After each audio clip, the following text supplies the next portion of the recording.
Hello, everybody, and welcome back to another episode of the Queens of Ponderosa, where we outfit, outgay, and outslay every single week. My name is Taylor, and I'm here with my co-host Alicia. Hi, Taylor. Hello. And we are here to recap episode 11 of season 50 of Survivor, our favorite show. The greatest show. This episode, just to kind of get into it, Yeah. was very special for Alicia and I because we got to attend a live viewing party last night.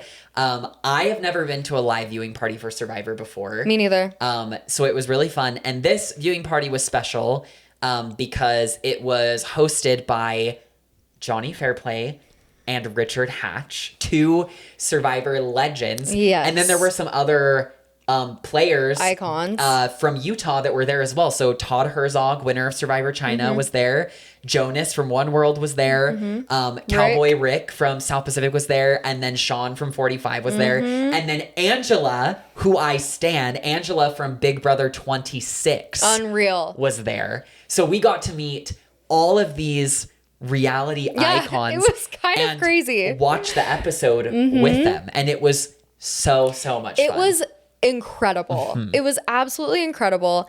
And there were so many fun parts about it. One, Angela and meeting her was such a surprise. Yes. And she was so sweet. Oh, yeah. And like so real and fun. And she's exactly like you imagine on Big Brother. Yeah.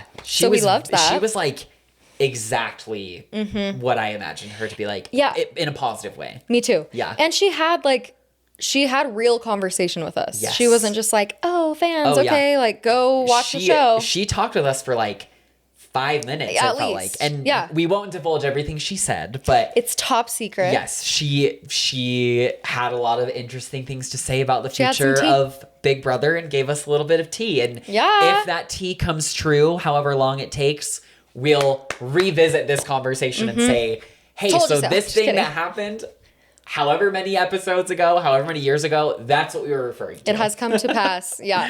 Yeah. Richard Hatch was so fun for me. So fun. I love him. Yes. And I'm obsessed with him. Yeah. And he was the realest. Like, he was actually chatting our ears. Like, I had to end the conversation. Yeah. Because I feel like the episode was starting. We wanted to talk to Johnny Fairplay and Todd and whatever. But he was just like really chatting with us for real. Yes. And I was asking advice about applying to the show and blah, blah, blah. And he was just telling me his thoughts and like everything he thinks about it, what he recommends. Like, anyway, and he was just so for real. Yeah. And then on commercial breaks, he would be like, this is what I think. And he would just stand up and share his opinions and thoughts and like teach us a little bit about Survivor and like his Survivor mind. That was amazing. Yeah. It was super cool because because Survivor's been on so long, and this isn't supposed to be shady to anybody, because Survivor's been on so long, I feel like unless you're a really like over obsessed super fan like us, it can sometimes be hard to see how the game has been like shaped over time and the influences that are still there. And the point I'm trying to make is that like Richard Hatch invented how Survivor is played. 100%. Like, if a lot of folks that I talk to that watch Survivor have not watched Survivor Borneo because it is like a bit of a different show. It is a lot slower than what you're used to if you started watching, even if you started watching in like the teens or the 20s, it's a lot slower. It's way different. But like the concept of alliances, not just in Survivor, like if you watch reality competition programming in general, whether it's like Big Brother, The Challenge, The Traitors, The Genius, it's like all this stuff about The Genius? What's that? Sorry, we need to talk about The Genius. Okay, I'm like, I've never heard of... The Genius is a South Korean reality competition show. Okay. That is, without a doubt, one of the greatest things I've ever watched. How have we not talked about this? They've done also a Danish version, and then just this last year they did a UK version that was hosted by David Tennant. Okay. Quick side note, the Squid Games challenge competition show, did you know Figgy is on it? I did know that. She was on the first season. I didn't know they had multiple seasons, first of all. And there's another reality show that Danny from Guatemala was just on. I think it's called, is it called 100 to Win? I don't know. I'll have to look into it. Sandra was on it too. Sandra's on Extracted as well. Yeah. Have you watched Extracted? No. I was just going to say there's a renaissance right now.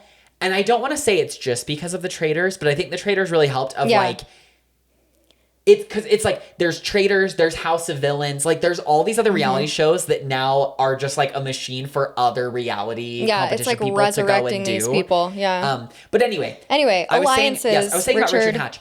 If you've ever watched any kind of show where the word like alliance has been thrown around to talk about people working together to avoid elimination, Richard Hatch invented that. Yeah. So it was like surreal, and I was a little bit starstruck to see like the first winner, the first gay winner, and like the inventor of strategy in Survivor as we know it, like give us his thoughts on what had just happened on the screen. It was, and we will share them. Oh yes, it was so cool. And then Todd was there too. Big night for gay winners of Survivor. Yeah, because Todd was there too. Oh, did you mention Sean was there? Yeah, Sean was there too. Yeah, Sean was there. I did say that he was there. He was there.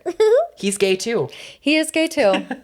Great, Sean. And he was on Survivor. He was on Survivor. Anyone that quit Survivor is on my it definitely is a controversial moment in Survivor history to quit the show in such a way. Yes. It was so funny because to Richard's face, I was basically like, anyone who freaking quits, like, I just hate them. And then I was like, oh, yeah, like, I guess there's someone here who quit. And I'm like, someone would just have to literally drag me off of the island. Yeah, Richard was telling Alicia, like, casting is so intense because they want to find people that aren't going to quit because they had, like, that brief stint in the new era where it felt like a lot of people quitters were just like not prepared for the show. Like 45 in particular was rough because you had like Hannah quit. Yep. You had Brandon, who was just like so woefully inadequate for the show. And then you had Sean quit. Yeah, it was anyway. So that's what Richard was saying about like, like they just want to find people that won't quit. Yeah. And then Alicia was like, oh, I would never quit. If you're a quitter, I don't like you. Yep. And he was basically like, period. Like, I agree. So, yeah, it was a really fun night. We got to take pictures with all these people. So fun. We got some signed photographs. I got signed photographs from Richard, from Angela, and then randomly from Teeny. Because Johnny Fairplay, he called it trivia. During the commercial breaks, he was like, we're going to play trivia. And if you get the question right, I have signed photographs from different castaways. But he was so drunk already that what it turned into was he would say the contestant's name and then people would scream and then he would just kind of like randomly hand them out to whoever was screaming. Whoever screamed the first or the loudest, he would get it. And they would. So I ended up getting those 3 from screaming. Alicia, you walked away with a couple as well. Yeah, Wendy.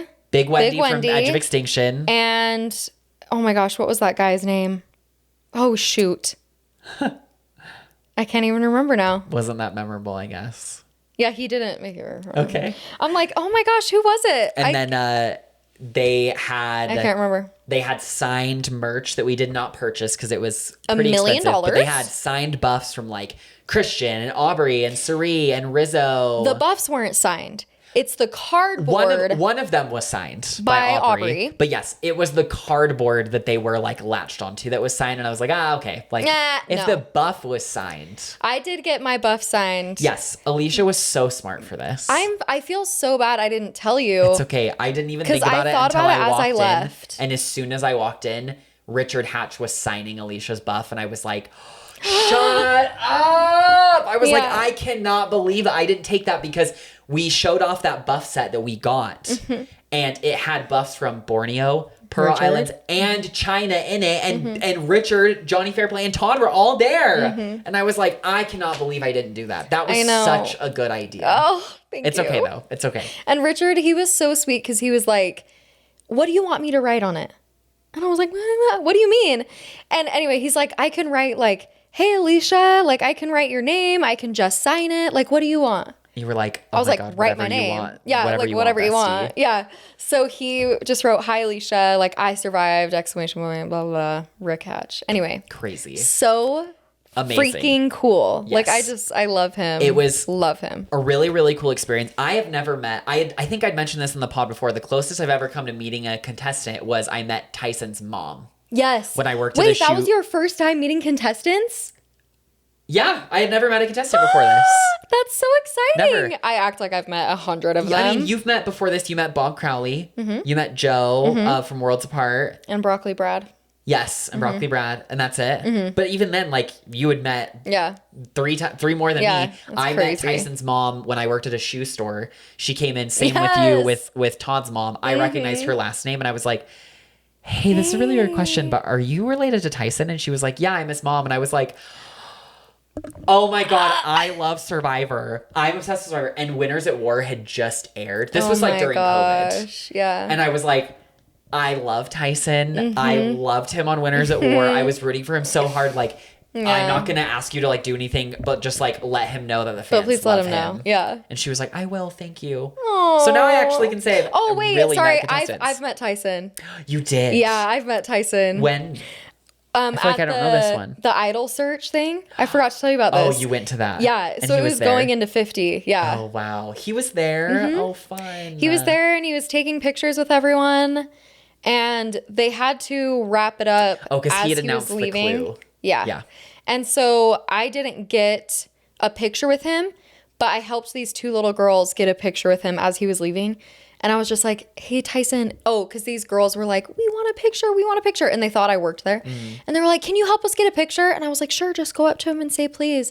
And the girls went up and were like, can we please have a photo? And he just kind of looked at me and I was like, they just want your photo really quick. And he was like, okay, yeah, thanks. And I like took their photo and he was like, hey, thank you so much. He just like smiled and waved and I was like, I love you. Yeah. Anyway, that was pretty much it. Yeah. Crazy. Yeah. It's so fun because you just imagine them as stars and like you just imagine them some type of way when you see them on their TV. You're just like, and, yeah, I was thinking in just watching Richard Hatch talk and like his presence is so dominating. Yeah.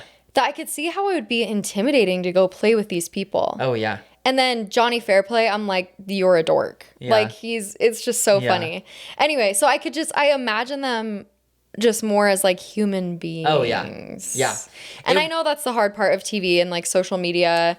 And social media in so many ways has ruined reality TV. Yeah. Because people won't play or they're afraid to play as freely as Richard or Johnny Fairplay. People like, at the risk of sounding maybe a little boomerish, like, I think social media has made people soft. Because I'm not saying, like, there's a difference between, like, there's things on older seasons of Survivor pre-social media that, like, are not okay and did not age For well. sure. Like, the casual use of, like, multiple slurs. And, like, the...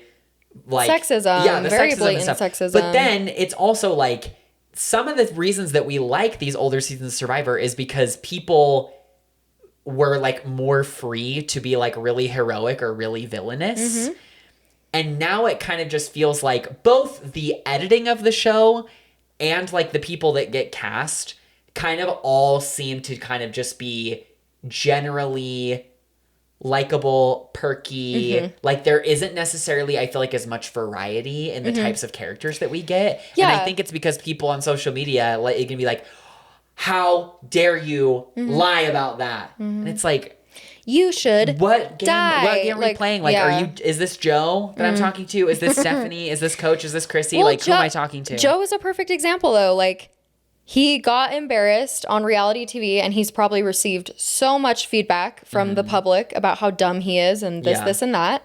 And now he's like afraid to play and he's afraid to like go and be himself and it's just so different. And people are a lot more performative and calculated and they don't want to come across as a villain. So they won't really speak their mind. It's like, just let loose. Yeah. Like let loose. Yeah. I think I don't know. It's easy to say. Yeah. It's easy to say. If I ever was cast on the show, number one, again, easier said than done. I feel like my philosophy would be like, these people were not there.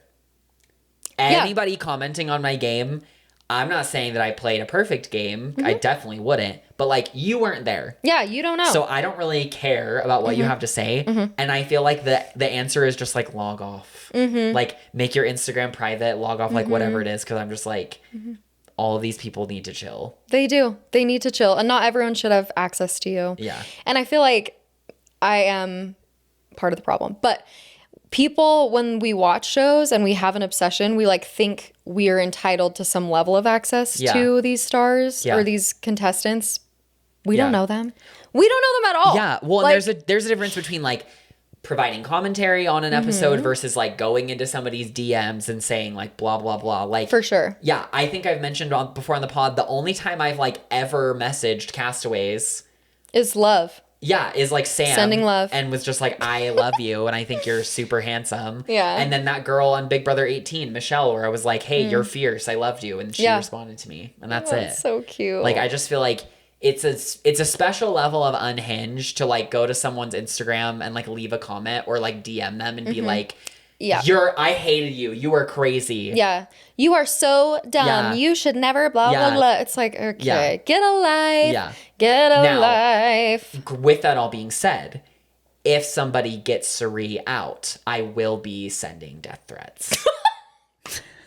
Just want to make that clear. We were watching this episode at a brewery. Yeah. And Taylor was like, if Cirie gets voted out, I will be committing a crime and going to jail. Oh, yeah. I was like, if Cirie goes home the one time that I'm watching an episode, like in a public place with other people, I looked at Alicia and her husband that was there with us, and I was like, it's not going to be good. Like, it's not going to be good. I'm going to crash out. Like, I'm going to have to pick up a chair and throw it through the window. Yeah. I'm going to have to go and chug like 6 vodka cranberries and drive my car into the building. Like, it's going to be bad. So you like, for I was sure. like, all these people around us, for their sake, you better hope that Cirie does not go home. Mm-hmm. And thank God she didn't. She didn't. She did not. But I'm being serious. Mm-hmm. I'm being for real. No, I'm being for real. And I was It was going to be scary. I was prepared to go into battle with you. Thank you. And to back you and be like, you know what? If we're going to jail, we are doing this together. He just needs time. He's a little upset. He needs a little moment. Just, let him scream. Oh, I was going to say, is this a quote? But no, you were just saying, no. I would just be like, it's okay. Yeah. We'll work this out. Yeah. It's fine. He's the biggest Cirie fan in the whole world, except there was one other guy there. That got the signed I was photo. Like, you don't. I think it's because I'd already gotten 3 already that he gave it. But yes, one of the last trivia, quote unquote, questions was and this was legitimate trivia. And I literally was like, oh my God. And I like got on my knees in front of Johnny Fairplay. I was like, please. And he was like, what tribe was she on? And this guy what was her first tribe? Her first tribe. So on Exile Island, they had 4 tribes. And they were divided by age. So the guy behind me said, old ladies. And before I could say, like, the real name, I was, like, going through my memory and was like, okay, well, it's Kasaya. Because it was the purple tribe. Okay. Right? Right. I don't know. I think that's right. Because I don't know. The 2 tribes ended up being Kasaya and Lamina. See, now I have to look this up. I'm pretty sure that the older women were Kasaya. Well, you said Kasaya, and then the guy behind you started saying that. Like old ladies. And I was like, no. Like, Taylor is the biggest Cirie fan. Let me make sure I was even right, though. Let's see. Here we go. You were right. Yes, it was Kasaya. You were right. And so I was like, Kasaya! And he was like, older ladies. And Johnny gave it to him. And I was like, that's okay. Like, it's okay. I already got 3. I but literally like, gave him I would have cried. I gave him the movie theater stink eye. Yeah. For okay. you. That's okay. Okay, two things to say. One, on this vein of like haters and stuff, we got our first hate comment, and we did. So proud. Oh my God, I need to read it. Yes, I forgot to say. So not last week's episode, but the episode before that. Yes, we did get our first ever hate comment. Shout out on YouTube. Thank you for the interaction. Yeah, I'll protect their privacy because I don't want to dox anybody. But this comment, it's so funny that I told Alicia we need to make it our Instagram bio. Yeah. They just said, holy fuck, not everyone needs a podcast. Mm-hmm. And honestly, they're right. They're right. Not everybody needs a podcast. Thank God that we're not everybody, though. Yes. Right? Of course. Not everybody needs a podcast. I agree. And also, no one needs to listen. Yeah. You don't need to listen, girl. Yeah. Thank you for giving us the interaction, though, because YouTube rewards us for that. Yes. So please. Absolutely. Yeah. Listen, if you don't want to listen, that's totally fine. Mm-hmm. And I agree. Not everybody needs a podcast, but Alicia and I are not everybody. No. And we need a podcast. Where else are you going to find, this is a quote.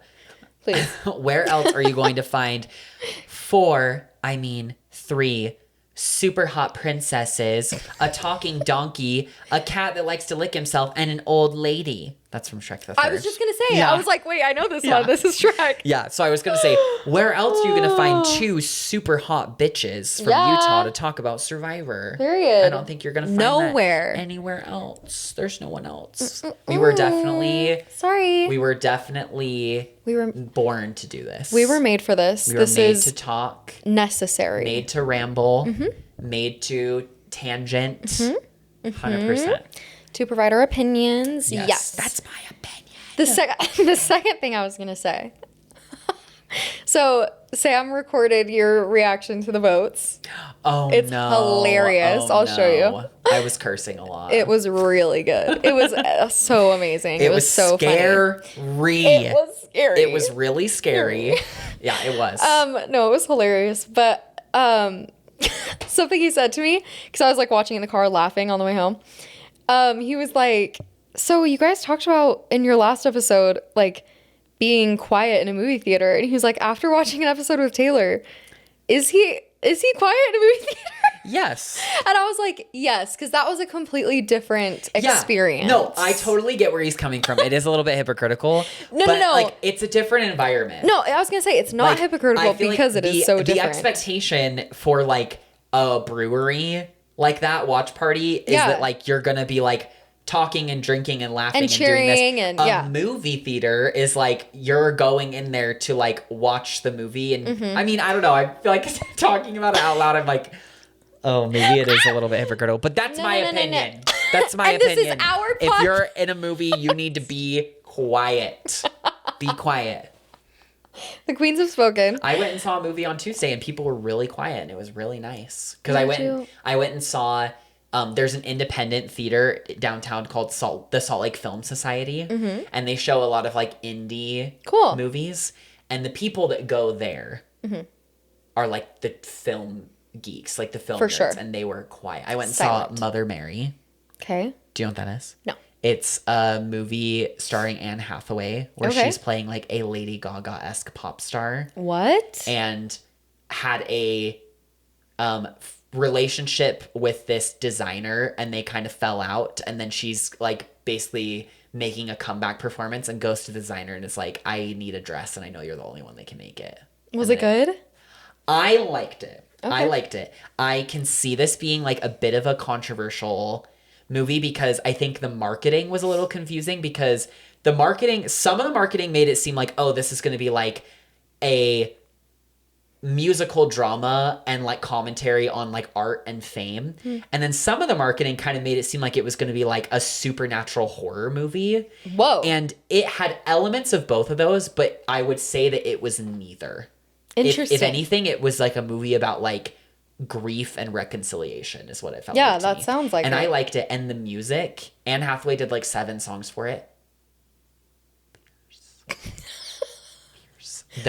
One of those songs is 100% going to be in my Spotify top 5 this year. It's called Burial. So good. It was so good. I love it. It was so good. So fun. Loved Mother Mary. No, but I don't think it's hypocritical because it is a very different experience.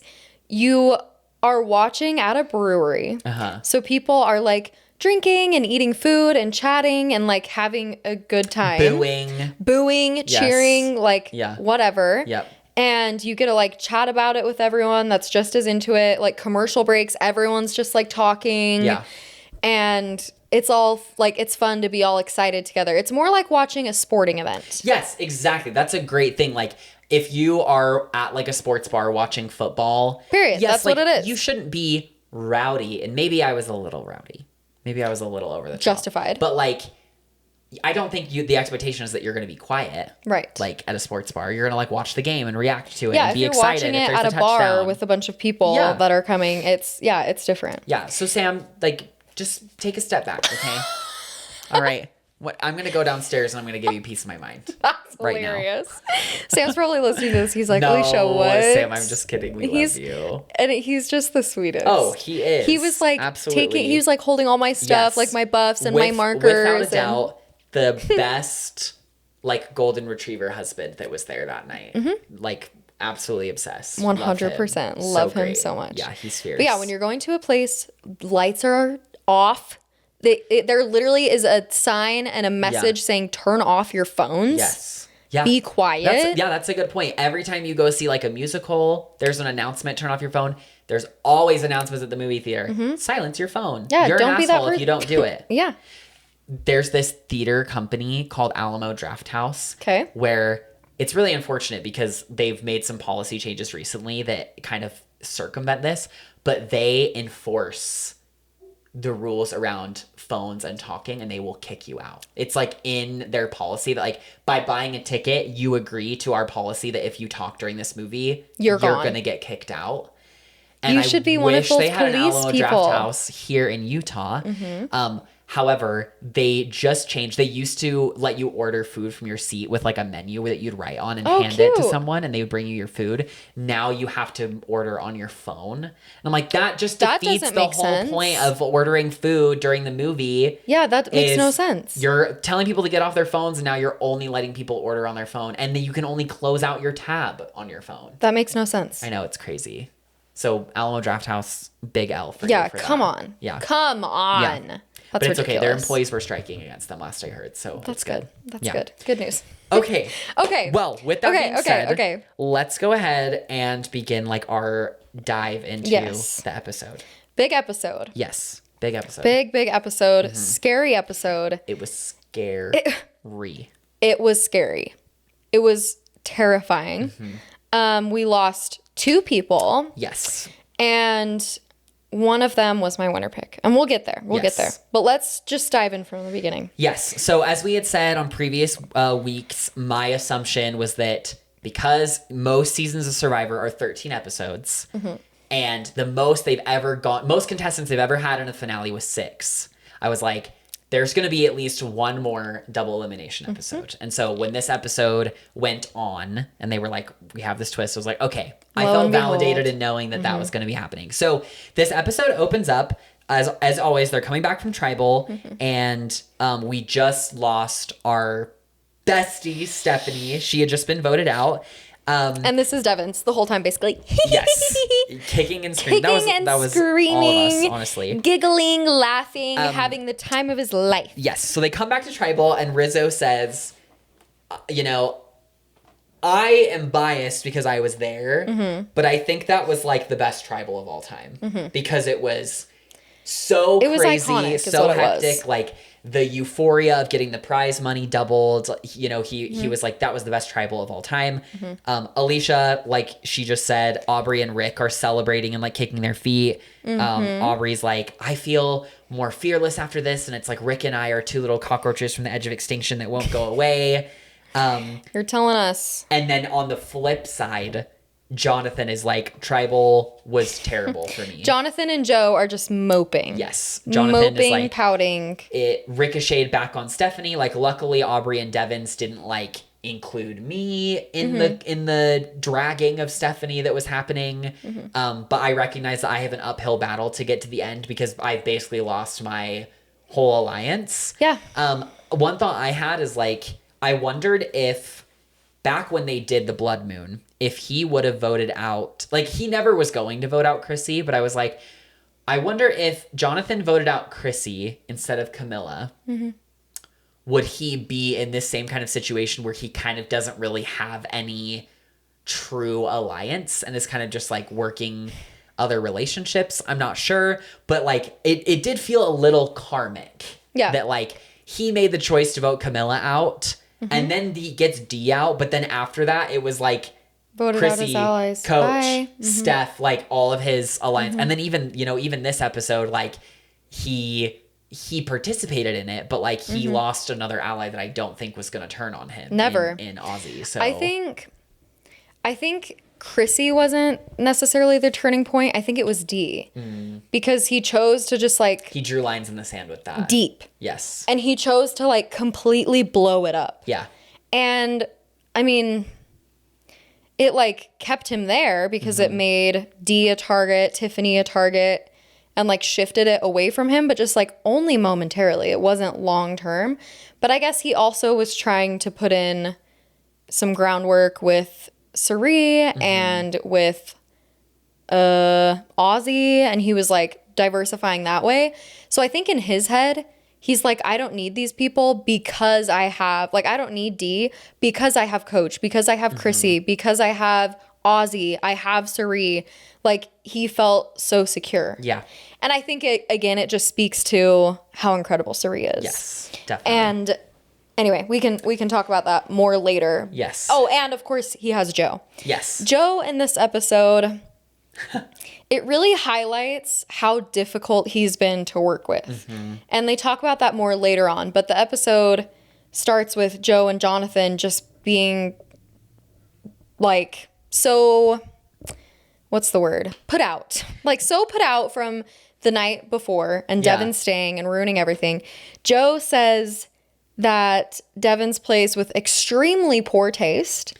Yeah. That what he did was inappropriate and disgusting. Yeah, he goes to, I'm sure he talked to like a lot of people about it, but he is shown specifically talking to Aubrey and to Cirie of like, I just thought it was in poor taste, you know, like didn't you find it in poor taste? And Cirie in confessional responds like, Joe, man, he lives on 500 Hypocrisy Hill. Like, Fiji. Yeah. Yes.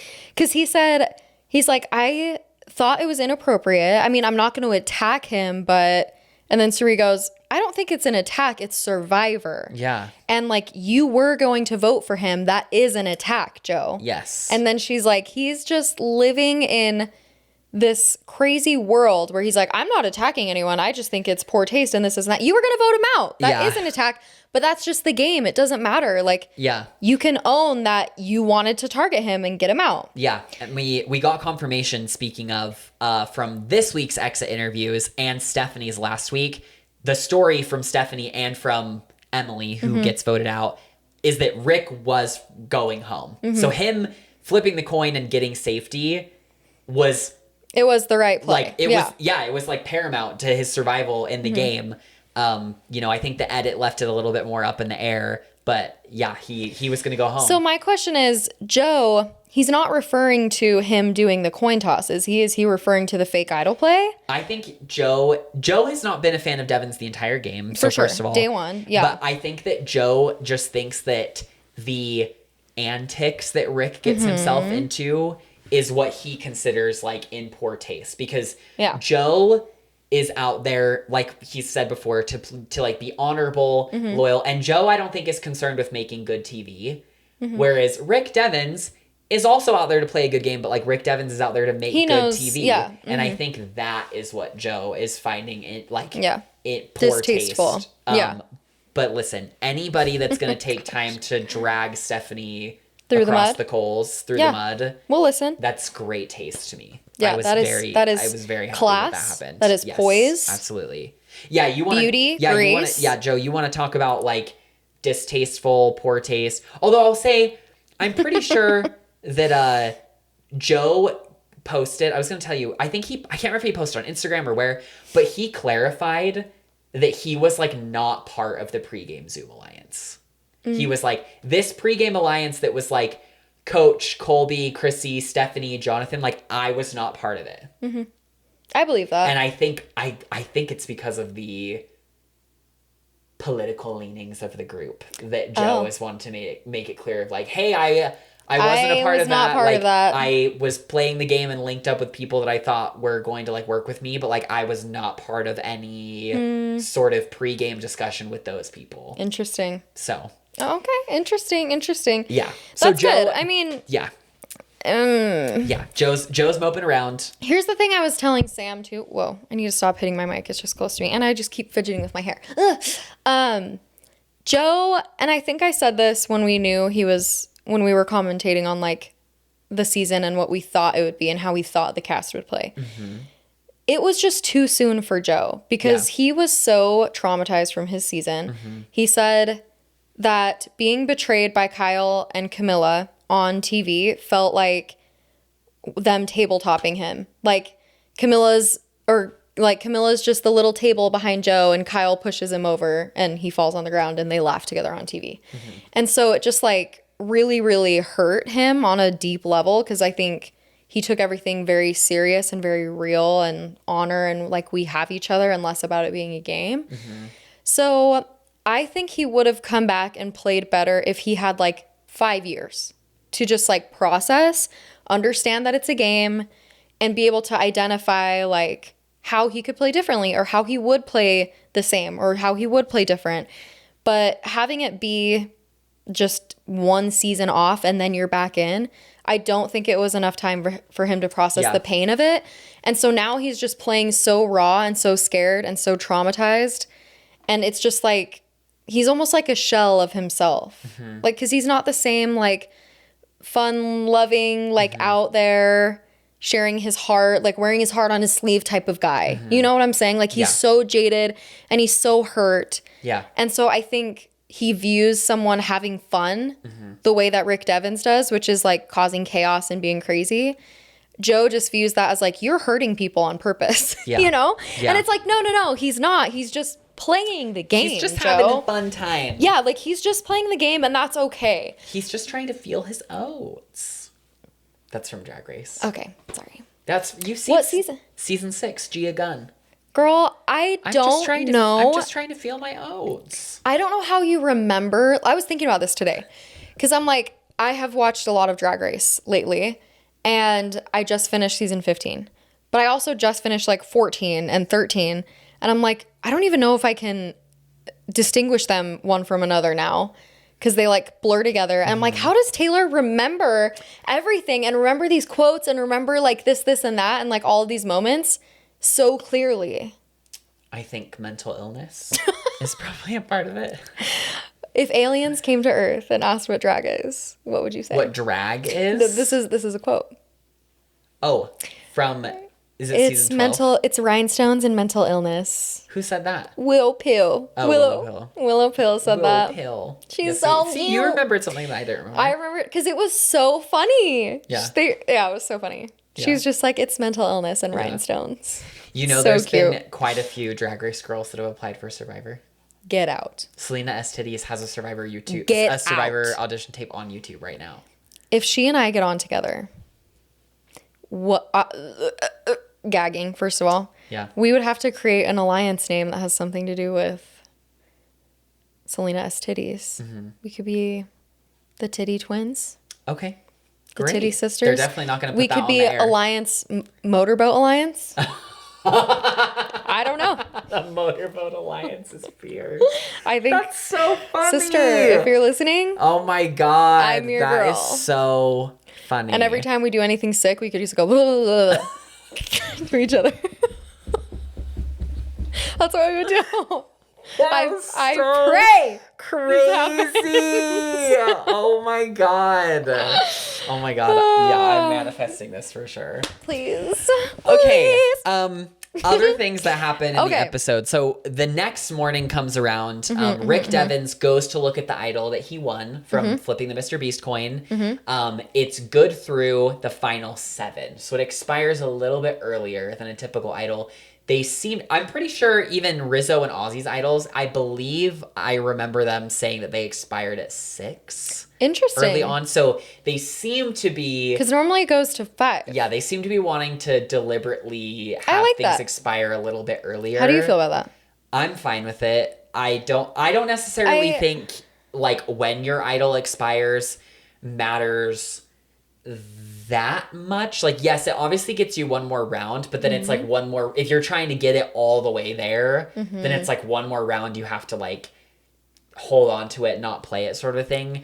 I feel like if anything, it would be smarter to just lie about it and say like, okay, if it says that it's good until 6, I'm telling everybody It's good till 5. that it's good till 5. Then obviously if other people have the boomerang idols and they find out it's not true, then whatever. I'm confused why they would have Devens expire earlier if everyone else expires at 6. Because, like, he should be rewarded a full-blown immunity idol. He got safety at one tribal, though, and then an idol for another one. So it's like he got 2 weeks of safety from that. But that's I feel like that's a reward in of itself.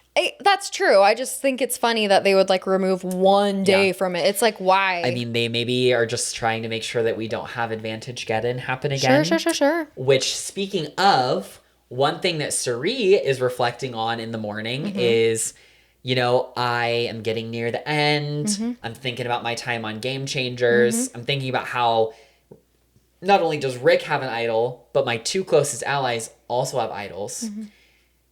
And I don't want what happened to me in Game Changers to happen again. Yeah. We get the flashback to Cirie being the only person that wasn't safe in that tribal, being the only person to get like eliminated without any kind of vote. That's where a lot of booing was happening at the brewery, myself included.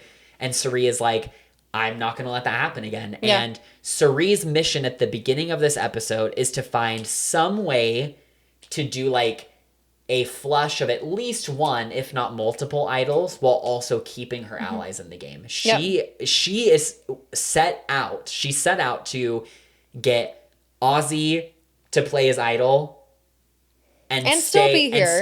And still be in the game. Yeah. She wanted to flush it. And this is like sparked because Tiffany comes to Cirie and she was like, girl, there's some people we need to start thinking about. Cirie and Tiff are like lockstep at this point. I think this episode, especially since they were in tribal together, really like exposed, or I don't know, let us into their dynamic a little bit. They've just become like this, like thick as thieves, those two. Tiff didn't really have anybody. No. And she has a thing with Joe. Yes. And Cirie is with Joe. And Cirie's with Joe. Yeah. So they kind of like have Joe together. But then also out of this episode, it's kind of like, so Jonathan and Tiff are having a conversation and they're like, it's you, me, and Cirie. This is what we want. Cirie's so good. Yes. She's so good. But anyway, I love that Cirie's like, okay, like you can just see her figuring out a way to protect her allies. Like she still wants Ozzy to be here for at least one more round with her. She wants Rizzo to be around, but she wants them to be around without idols because she does not want it to be an option later on that they can be safe. And she can't. Yeah. She's like, I just will not. Yeah. And it's interesting because Tiffany this season, she's been someone to be like, I will not repeat the past. Mm-hmm. Like I left on this day. Yeah. She made herself safe on this day. But Ozzy and Emily both repeat things in history that like traumatize them. But anyway. It was an interesting dynamic. Ozzy also has, it's not a flashback, but Ozzy has a moment that he shares in a confessional just after Cirie has her flashback. And he says, I had a dream. The universe spoke to me. And it was me showing up at Ponderosa and Coach and Steph were like, what are you doing here? You're not supposed to be here yet. Yeah. Like, what happened? And he was like, oh my gosh, I didn't play my idol. Yeah. And he wakes up like, duh. That cannot happen because Ozzy has a track record of getting voted out with an idol in his pocket. So he's like, this cannot happen. Like, this is so scary. Mm-hmm. He and Cirie have a brief conversation before the immunity. Well, I guess before the commercial because that's when I took these notes. Yeah. But Cirie tells him like, hey, you might want to play it just to be safe because I've been hearing a lot of talk about the idols and about how they shouldn't be here anymore. Mm-hmm. So you might want to think about playing it. And he was like, no, I feel you, girl. Yeah. Commercial. Yes. Do you remember what Richard Hatch had to say up to this moment? If you want to share, or if you were going to share something else. Well, I was going to say, I know Richard Hatch was talking a lot about emotion this episode. Because he was like, how's Ozzy playing, everyone? Yeah. And everyone was like, woo, Ozzy. He's like, no. He's playing too emotional. Like, he was so upset about it. But he was like, Ozzy is playing way too emotional. Like, come on, you guys. Like, he's letting his feelings and things, like, get in the way. And he needs to be so cautious of it. And it's interesting because it's like he predicted, maybe he's already seen this episode. I don't know. I don't know any way he could have. Yeah. He might have known that Ozzy was leaving. For sure, yeah. Like, just he did share at some point that he's like, I know things, but whatever. Yeah. I'm sure he already knows who won. Yeah, probably. But anyway, he just talks about how he's being too emotional, and he touches on this again at the next commercial break because Ozzy and Devins, right after we get back into the show, have this emotional moment. Everyone has been reading their loved ones' letters. Ozzy is just like opens up to Devins about his dad and how his dad died 8 years ago, but he and his dad never had a super great relationship, and he feels like he was always so hard on his dad, and he kind of regrets like talking about his dad publicly on Survivor when what season was it? It was on his first season in Cook Islands. Right. Anyway, he just says like, I've never had a great relationship with my dad, and I feel like he wasn't there for me. And anyway, so he's just like crying to Devins.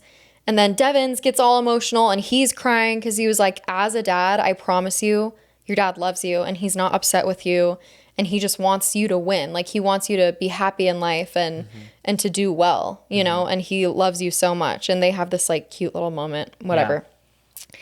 So Richard Hatch was saying, and this was so funny to me because he was like, in that moment, Ozzy is being so dumb. Like save those emotions for yourself or for a confessional, because what a smart player would do is exploit your feelings. And I was like, damn, Richard. Yeah. Like, that's so intense. Girl, he invented this shit. He invented it. Like, he was so ahead of his time. Oh, he was so ahead of his time. Yes. And it's like kind of scary. Yeah. But that's legendary. That's what you have to be able to do. And so Richard just took this moment to be like, there are some players that don't have that cutthroat, like heartless part of themselves where they have to be able to turn that off and take people's feelings that are emotional and literally exploit them for your gain.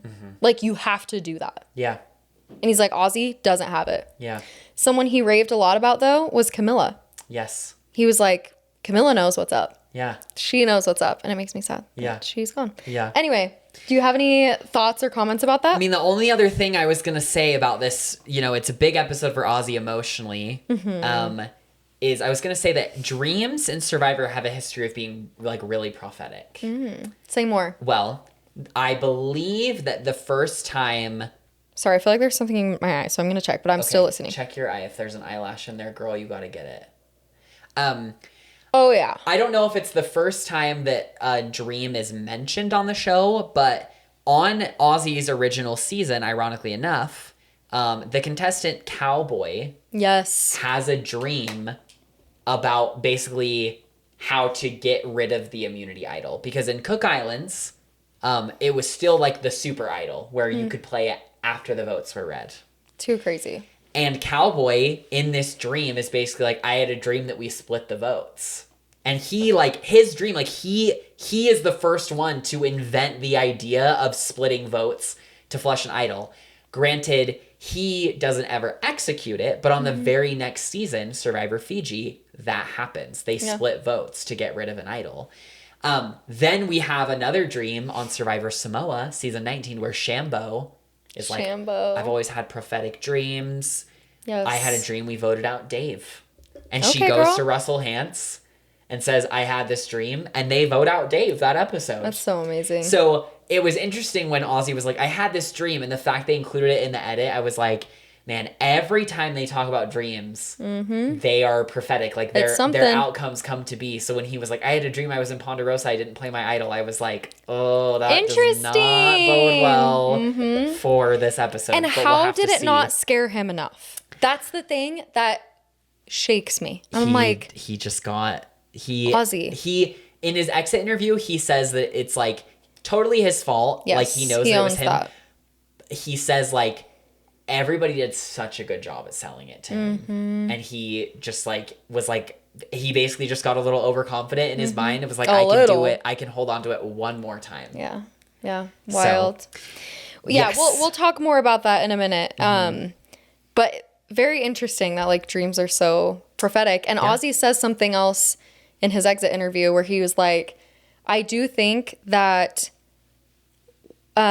maybe it's due to his like growth and spiritual growth and meditation and how he's just become so in tune with himself. He was like, my gut and my intuition and our intuition is so much smarter than we give it credit for. Yes. And he's like, I knew I should have listened to it. And he said, even when, actually, I'll just talk about this later, but I thought that was so sweet and so cool. It's just like fun to see Ozzy's growth, Oscar's growth. Yeah. And I'm really bummed for him. He says, that's one thing he says in this big sequence of, you know, him talking about the dream. And then with Rick, he's like, I feel like this time I've been playing more like Oscar. His dad's name was Oscar. So I think he carries that with him as well. But he's like, I really do feel like I've been playing more like Oscar than Ozzy. I've been more social. I feel like I've been trying harder to like make better moves. And it is really cool to see his growth over time because, you know, we've said it a million times at this point, but Ozzy is not someone I was super excited to see back for a fifth time, honestly. Yeah, me never neither. thought I would be rooting for Ozzy, but even after that first episode, I was like, I'm on the train. Same. I love him. I want him to go deep. And I still love him, and I hope that he's okay. Yeah. I really do. Another moment that happens just before the immunity challenge is Emily having a conversation with Devins. Emily read this round. Like, obviously it didn't work out for her, but if we're talking about intuition, her intuition was on point this round. She was on point. Yes. She goes to Devins and she's like, we need to target Cirie. Did she say Cirie or Ozzy? Well, this conversation... Wait, what did they even talk about? She talks about Cirie later. This conversation was the one where Emily says, I think there's going to be a push to flush idols.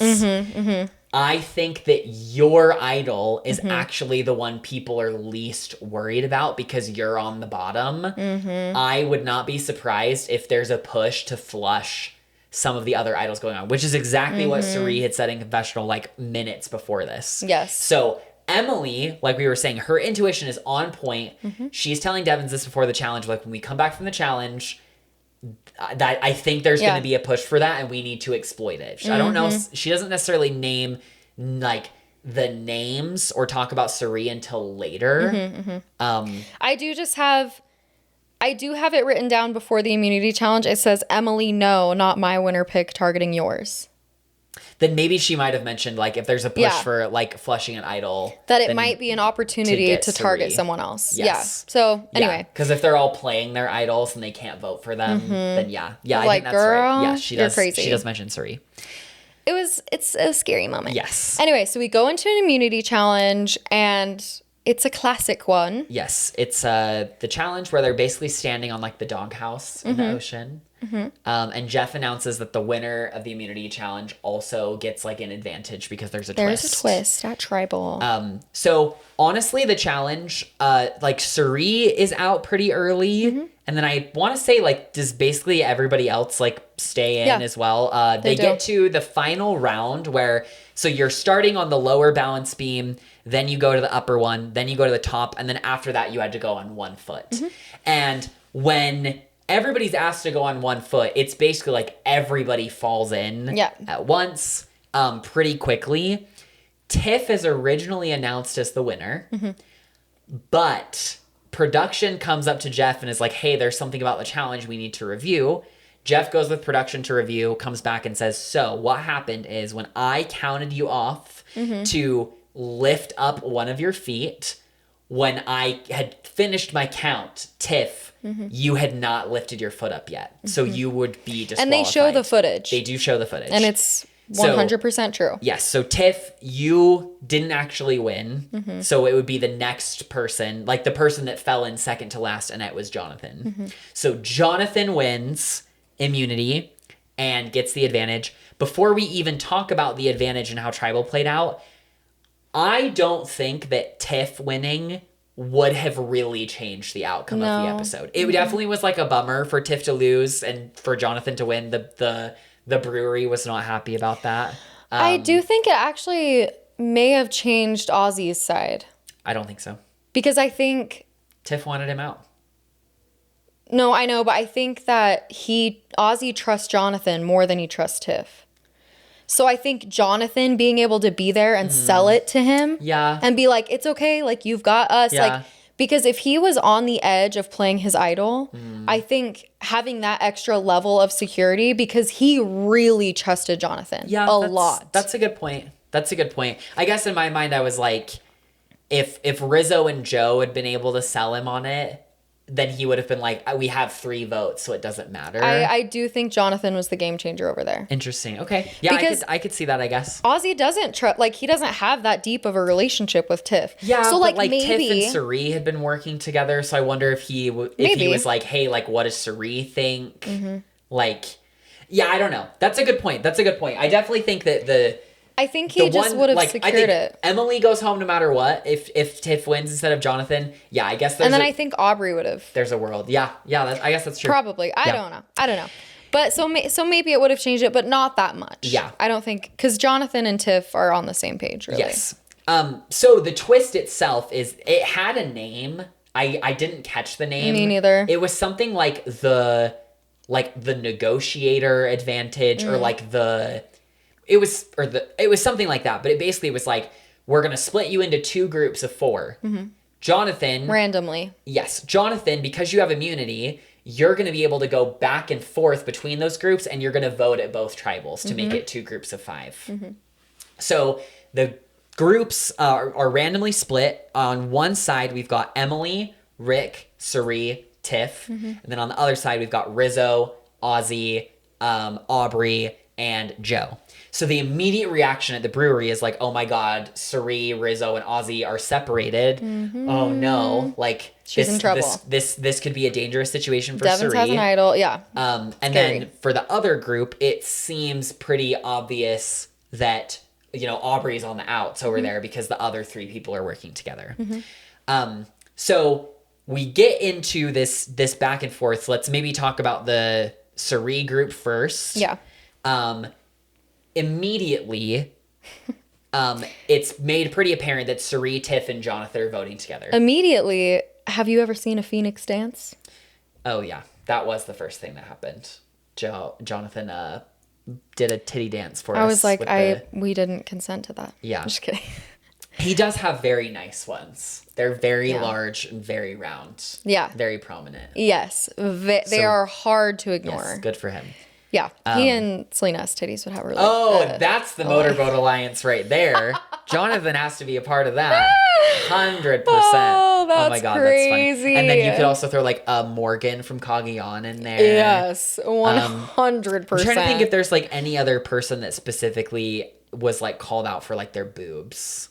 I mean, you could just throw Sugar in there because she went topless. Oh, there's plenty of people. You could throw Heidi and Jenna in there. Yeah, Jenna. Michaela. Amanda Kimmel gets her like top torn off in China, which was fierce. It was fierce. But just for the size, that's Morgan for sure. Yeah, Morgan for sure. Yeah. Chelsea. Yeah. One World. Yeah, Carolina from Tocantins from the first boobs. She had pretty big boobs. Yeah. Timbertina. I don't remember Timbertina. She's the first boo on Panama. That's the lumberjack. I don't remember. She had pretty big boobs too. Really? Yeah. That'd be hard as a lumberjack. Yeah. Oh yeah. Anyway. So yes. So that was just so not the vibe though, Jonathan. Yeah. Like everyone's stressed. Everyone's like, "Good job," and he was like, "Have you ever seen a Phoenix dance?" I was trying to. Can you do that? Well, I can't do it, but I've been going to the gym more, and the other day I was actually able to like. Flex it. I kind of can a little bit. I can flex it sometimes. And I've never been able to like. Yeah. Flex my pecs before. I can do it. Oh yeah, like. Sam can do it. It's amazing. I don't know how. It's because he has big boobs. He's part of the Motorboat Alliance too. He is. So it's made pretty clear from the get-go that Tiff, Jonathan, and Cirie are going to be working together. Jonathan is not going to entertain. I was a little worried, like, oh, is Jonathan going to want to get Cirie? He didn't even think about it. He does not entertain it at all. Those 3 are voting together. So it comes down to like, do we vote for Emily or do we vote for Rick because he has an idol? Cirie also has the extra vote that she hasn't told anybody about. So there's potentially 6 votes at this tribal instead of 5. Emily basically comes up with this Hail Mary of like, what I'm going to do is I'm going to convince everybody that I'm going to convince Devins that he needs to make a big move and that I'm going to get him to play his idol on me. And then we can all vote for Devins to get him out. And then the plan within that plan, she goes to Devins and says, this is what I'm going to do. In actuality, what we need to do is vote for Cirie. Because then even if they try to like split votes or anything, we'll negate the votes that are on, one of us. Yeah. And because she's like, you'll play it for yourself. And then we vote for Cirie and get Cirie out. Genius plan. Yeah, like, I mean, it's Good the only plan. card she could play, because she mentions in her exit interview she did not think that there was any chance that she could get the votes onto Tiff.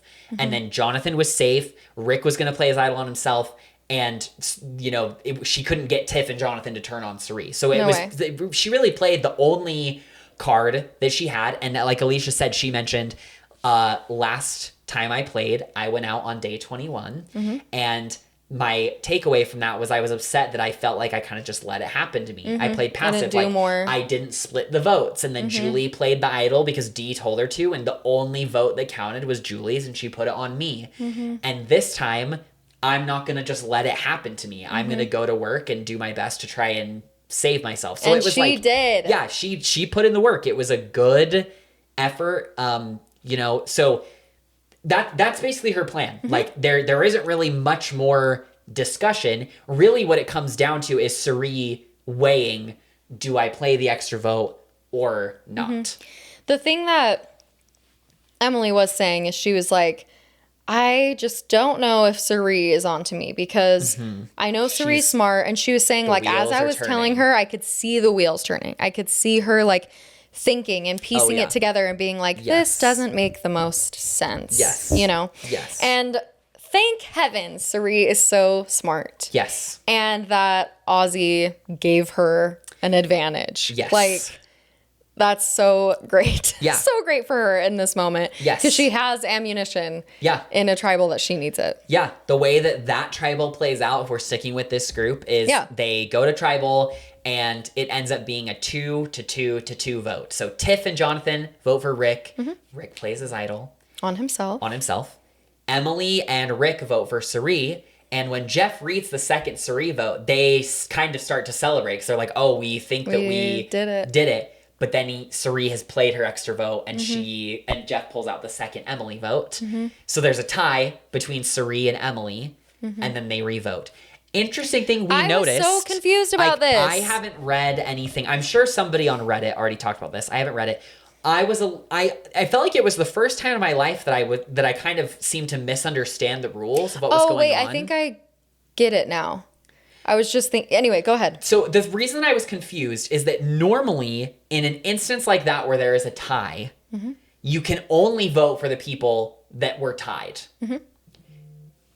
Either Cirie or Emily in this case. And that means that Cirie and Emily can only vote for each other. So they would negate. So they're not going to vote. So my impression was that only Rick, Jonathan, and Tiffany would vote. But I believe everybody voted again because there was 6 votes in the urn because then it ended up being 2 votes Cirie and 4 votes Emily at the end, right? Yeah. So what am I missing here? So I think because Cirie had an extra vote, they wouldn't just negate each other because she would have 1 vote still. Because she would still get to use her extra vote in the case of a revote. Yeah, but would it not matter though? Because Emily can only vote for Cirie, and Cirie can only vote for Emily. So why have them vote at all? Because Cirie has 2 votes. Okay, so then they could have just let Cirie vote once and like as her extra vote. But I think they just like let them both vote, and Cirie could use both of her votes. I wonder if it's maybe because that's my guess. Yeah, that makes sense. I wonder if it was maybe the first time that there had Why didn't they clarify that? Has there ever been a tied vote with an extra vote before? I don't know. I want to say on 41, Shan plays an extra vote when they're getting Nasir out. But did it end up being a tie? Hold on, I have to look this up. I struggle remembering little details like that. That's the only other time I think there has been an extra vote played where there was... maybe where it resulted in a tie. So let me look this up really quick. Voting history when Nasir gets voted out. Oh, okay. There was a tie, but the extra vote holder, which was Shan, was not one of the 2 people. It was a tie between Heather and Nasir. So I wonder if it's because it was the first time that there was a tied vote where one of the people in the tie was the extra vote holder. Wow, that's crazy. And so they just I feel like that has to be the answer. Because if I'm thinking of other times extra votes were played, Marianne had an extra vote. It didn't end in a tie. She snipes Omer at the end, where it's 3-2-2. Let's see. Other times there was an extra vote. And I think that has to be the answer. But regardless, anyway, we're kind of just getting into the weeds. No. Regardless, it was confusing. Yes, it was a little confusing. Emily ends up going home. Emily goes home. So she goes out on the same day that she went out on 45. An interesting little bookend to her story where she goes out on the same day, but went out swinging, which is what she wanted to do. Yep. And if Cirie didn't have her extra vote, like it would have been successful. Yes, yeah. She would have pulled. Well, here's the thing. Rob Cesternino asked Emily in the exit interview, he's like, did you get the impression that Tiffany and Jonathan knew about the extra vote? And Emily says, yes. She did. Didn't she tell Jonathan? Not in the episode. Oh. Because they wanted to leave the suspense up to the audience as to Yeah, whether yeah, she was going to yeah. play it or not. But I am pretty sure that Cirie probably went to Jonathan and Tiff and was like, hey, I got this extra vote. Here's what we can do to guarantee that whatever shenanigans they do, one of them goes home. And I kind of feel the same because Cirie and Tiff and Jonathan didn't really seem shocked when that extra vote for Emily came out of the urn. That's true. So Cirie, as always, masterfully plays the situation, is able to utilize that relationship we built with Ozzy to save herself, advance herself, and now she doesn't have that extra vote. So what Ozzy on the other side Taylor does, almost had just a quick. Oh yeah, I need to make it clear that I was having like an actual heart attack, like meltdown leading up to this. I was like, complete meltdown. Please God, like let Cirie play her extra vote, especially because something happens on the other beach where I was just like, oh my God, like it was looking for a second like it could have been a Cirie Ozzy double boot because Ozzy was playing really poorly on the other side, exposes that she has an extra vote, and I was like, oh my God, if that gets back to Jonathan, done. And like he doesn't anyway, I was terrified. Yeah. So I was so excited. The energy in the brewery was fierce. Everybody was so pumped. Yes. That Cirie saved herself and got Emily out. So it was a great moment for me. It was terrifying. It was scary. It was scary. I was a little sad because Emily went home, and Emily's my winner pick. And I am so proud of Emily. Yeah, she did great. She did great. She did a really good job. She like fought for herself. She fought in the game. She stayed true to like what she wanted to do. I do wish maybe she would have like jumped ship with Devins or from Devins and Christian and all of that, and maybe tried to like get out of it, but she just stuck with them and tried to like figure it out with them. And I appreciated that. Yeah, she honestly, she did great because like really the only time that she got bamboozled was when Christian went out. And that was the first time because she had been, she had been to every tribal leading up to that, and every time she had voted right and gotten the person out that she wanted out. So it was a good game for her. I think she played really well. I think she played well. I don't think she has anything to be upset about. She says that, her regret is that she put her foot in her mouth a lot, and she said that like one thing that she felt like she learned from D was really good at picking and choosing when to share information, and she didn't really carry that into 50 because she just kind of said everything. So did D. Yes, D was a little bit So looser did D. lipped this time. Yes, she was. But yes, Emily Flippin. I love you, we Emily. Love you. I really, really do. We love you. Yeah, she's amazing. Moving over to the other beach. Also, I think this is the first time, like, our winner picks, like, we're targeting each other in a tribal. Yes. And congratulations. I'm so happy. Both people were on my draft. Yeah, I know. So I took a double hitter this week. I needed that. I'm still pretty ahead in the points, not gonna lie. Yeah, I know. I'm done. I'm done. It's okay. I mean, it's okay. Never say never. If somebody on your side wins, but the only three people that you have are Joe, Jonathan, and Rizzo, and I don't think any one of them are winning. After this episode, I am so confident that the winner is one of two people. We can talk about that at the end, but I'm confident that it's going to be Cirie or I mean, we can say at the end. Okay. But I'm like, it's going to be this. It's going to be Cirie or this other person. It's not going to be. Are you thinking Cirie or Aubrey? Yes. I'm so confident. After Ozzy leaving, it is 100% going to be either Cirie or Aubrey winning 50. I have no doubt in my mind. I love it. Absolutely I love no the doubt. confidence. Joe is, if anything, Joe's giving 0 vote finalist. I still think, yeah. I still think Jonathan could have a shot, if I'm being honest about that. I think if Jonathan got to the end with like Joe and Tiff, sure. I think he could have a shot. But yeah. I just, with how many times, here's the thing. If Jonathan was going to be the winner, I think that he would have gotten more credit for getting Ozzy out. If anything, they left it up to Rizzo. Yes, they did. The edit portrayed it as like, Rizzo is like, I get to decide if Ozzy goes home or not. And he did. Like, yes. it So truly that's what I'm was saying. up to I feel Rizzo. like if Jonathan was the winner, Yeah. I think that because this would have been a big episode for him, I feel like the edit would have played up more like, what did Jonathan do to get Emily and Ozzy out? And instead it was like, what did Cirie and Rizzo do? They kept the focus solely on them. I could see a Rizzo, Jonathan, Cirie final three. And Cirie would sweep. And Jonathan and Rizzo would just negate each other. Well, and then at the end of the day, it's like, oh, so you were both Cirie's minions anyway. Jonathan would get like Coach, Chrissy, and Steph probably. And I think Cirie would get, I don't know, Cirie might get Steph too. I don't know. But like, anyway. Yeah. I think the winner is going to be one of Cirie or Aubrey. I am like so 100% confident. And I will just say that if it's Aubrey and not Cirie, obviously I'm going to be devastated because it's not Cirie. Aubrey's going to have to, in the 2 episodes that are left, she's going to have to do She's something. She's going to have to turn it because out. They keep giving her content, which makes me think that that's why she's a winner, like getting an edit that would make me believe she's a winner. But like... Maybe she goes out at 4. I still don't think that anything that's happened I would attribute to Aubrey. I feel like she has been playing on the bottom the entire game, and even things that happened that benefited her... Rick getting the fake idol. Like, she didn't have anything to do with that. Rick getting the coin flip. She didn't have anything to do with that.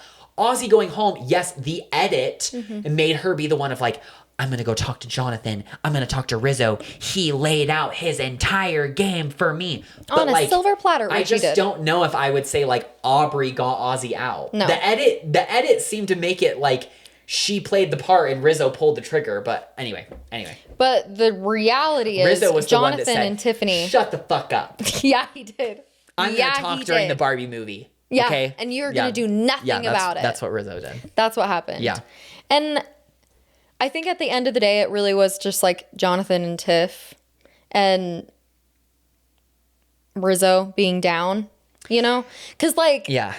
But long term, okay. Let's talk about building up to the vote and going to the vote, because we haven't talked about that anyway. So Jonathan walks over to that side of the beach after, and he can go back and forth. Yes, he can. So he goes over and is like, so it's Aubrey, right? And it was Ozzy and Ozzy and Joe. Ozzy, Rizzo, and Joe, yeah. Okay, yeah, so it's the guys. Can we make it easy? Yeah, they're like, Aubrey. Duh, where is she? She's at the beach. He's like, cool. Before Jonathan even gets there, though, Ozzy blows up his entire game. This was crazy. Literally blows it up. This was crazy. What was he even thinking? Yeah. Like, I think maybe he was like, I'm going to play my idol tonight. It doesn't matter. I'm going to be safe. I might as well just tell her my game. And it'll be great for me. It was basically exactly what Andy did on 47. Yep. Where he laid out his entire game to Rachel. And then Rachel was like, oh shit, Andy's way smarter than everybody thinks. And then she idled him out. It's exactly the same. It's like exactly what happened. Yeah. Which is like, oh my God, does that like mean that Aubrey's gonna win? Like, no. Alicia, I'm like, they've done it with Cirie too. But like, Aubrey had a direct flashback in an earlier episode to her losing to Michelle. I know. And like talking about it. Now, yes, Cirie also had the advantage get-in thing, but I'm just like, man, that feels so specifically very pointed. Coded of like, I lost and I think I should have won, but this is my chance to redeem myself. And we famously know that Jeff was pissed that Aubrey lost. That's why he changed the fucking final tribal format. And introduced things like forced fire making in there because he was so mad that Aubrey lost, and that's the power of Michelle Fitzgerald, honey. She had Jeff so pressed that he reworked the game to try and rig it for players like Aubrey to win. So dumb. Which is dumb. Maybe, hear me out. Yeah. Rizzo will win Final Four. He's gonna take Cirie because he loves her, and he I think would lose to an icon and be totally happy. And I think he would put Jonathan and Aubrey in fire, and Aubrey's going to lose. Yeah, I don't know. And maybe it's just to build up more of a story, because if not, then it's just a clear Cirie sweep. I don't know. We'll see. There's 2 episodes left. If Aubrey is the winner, then the only way that I'm going to buy it is if she's the one to get Cirie out. Yeah, single-handedly. Then she would be the winner, I guess. And that would be really disappointing and honestly a pretty lame ending. To 50 for me, not gonna lie. Same. So yes. I'm gonna say something crazy. I think I would prefer a Jonathan win over Aubrey. I really do. Call me crazy. It would be really rough for either one of them to win. That was such a funny sound. Thank you. How did you do that? Like that. That's so silly. It sounds so funny on the mic. Yeah, I don't know how would I prefer. It would be rough. It would be rough. Jonathan definitely had more of an evolution of his game. So I would give him that. I think he just had more he just like had so much more action too. Like she just talked a lot, I feel like. And it's just confessionals of like, I'm done. I need to make a move. Yeah, this is the time. This is the moment. It's like, okay, I don't know. Anyway, we'll so see. basically Ozzy tells Aubrey everything. And he very explicitly says, this is a jury management play. Yeah. And he's like, listen, girl, I'm going to be so honest with you. Yeah. I've had a agreement with Cirie day one. I'm going to the end with her. She has an extra vote. I got an extra vote at this such and such thing. I gave it to her. So she has an extra vote. No one knows about it but you. And that's my plan. Like, I can just see it. I can taste it. He's just like going on and on. This and I'm like, so dumb. This was so my hard to watch. gosh. It was really hard to watch. It was so hard to watch. I think, like, listen, we're talking all-time bad moves. I think that, like, I know recency bias. We'll have to give it some time to sit, but I'm like, no, that's up there. This is up there for me. All-time bad moves, like, this is up there for me. And that sucks so bad for Ozzy. It does. It really does, because it really he does. did so much this season. Yeah, he was so fun to watch. You know, he had the chance to tie Boston Rob or break Boston Rob's individual immunity record. He could have redeemed himself of like getting back to the final three. He says in his exit interview, he is like, I 100% was going to the end with Cirie, and I would have been fine losing to her. And so I'm just like, oh, like a Cirie's Wizard of Oz final three, like, was gonna happen. It was gonna happen, and Cirie was gonna win. Yeah. And I'm just like, he says in his exit interview, like, I tried so hard not to read into this. He says, sorry, we're like skipping past. I know, I was just like, anyway, sorry. We can no, come back to it. It's fine. It's fine. Go. I was just gonna say, he says in his exit interview, he's like, you know, because he knows what happens. He knows who won. He was on the jury. But he's like, I'm really hoping that this just doesn't like hurt Cirie's game. And I'm like, oh my God, like, please let that not be like an admission of guilt and like a spoiler of like, oh my God, like, Ozzy, if you're telling me that Cirie is going home because of what you did, like, I'm gonna be like inconsolable. I'm gonna be thrashing and gnashing of teeth. Weeping and wailing. Yes, like, it's gonna be scary. It's gonna be scary. The only other time that I've been this scared in my life is, have I talked to you about Attack on Titan? Oh, you started watching it. Yes, I need to continue watching it because I've kind of stopped watching it. I'm like, yes, Attack on Titan. I started watching Attack on Titan in 2013. Yeah, from a day one. Yes, day one. Attack on Titan ended, I believe, at the end of 2022. That's commitment. So I had been watching it for almost 10 years. Is that right? I'm gonna make sure that I know that that's right. It doesn't matter. I basically been watching it for like a decade. Okay. Yeah. So invested. I did not read the manga, which are like the comic books it's based off of. The manga finished years before the anime.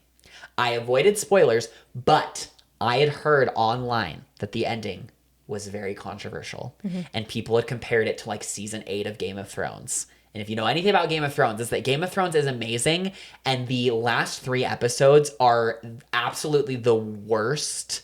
No. Like the worst ending they could have done for Game of Thrones. It's actually terrible. And so leading up to the end of Attack on Titan, I was like, if the ending of Attack on Titan is bad, like, I will freak out. Like, I am going to like physically, mentally, and emotionally unravel. It is going to be bad. I told everybody, I told my boss, I told my classmates, because I was in grad school at the time. I told Josh, I told everybody. I was like, Attack on Titan, because when the final episode was announced, like it's coming out this weekend, I was like, I didn't know it was that recent. I was like, I am telling all of you, I was like, I'm letting you know, Attack on Titan ends this weekend, and if it ends badly, I'm not okay. I am going to be in a bad place. Like, I'm going to be in a bad place. So all of you be ready. Like, I'm going to quit my job and drop out of school. It's going to be scary. Thankfully, in my opinion, the ending of Attack on Titan is beautiful. Good. Amazing ending. Have you read the manga since? No. No. I'm saying that, like, it's not the same equivalent, but, like, that's how I'm feeling with the end of 50. Taylor, I feel like it's almost bigger. Where I'm like... 50 is almost bigger. I'm like...